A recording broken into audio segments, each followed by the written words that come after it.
এয়া আপোনালোকে আজি দেখিবলৈ পাইছে মোৰ ভিডিঅ'ত এয়া মোৰ ভিডিঅ'ৰ সাথী লগৰী ফ্ৰেণ্ড নৈতিকে একো ক'ব নোৱাৰে নৈতিকে খালি গাগুন কৈ থাকে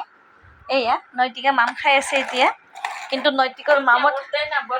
উঠে এই নৈতিকৰ অজি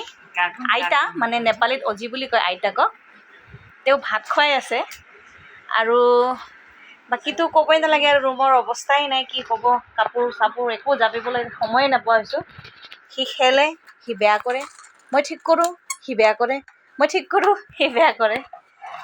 নাজানো আৰু কেতিয়া ডাঙৰ হ'ব কি কৰি আছা ঋষি কি কৰি আছা ঐ নৈতিক গাড়ী কুদাই আছো মানে গাড়ী খেলি আছোঁ গাড়ীত দৌৰাই আছোঁ মানে গাড়ী চলাই আছোঁ নেপালীত কয় আৰু গাড়ী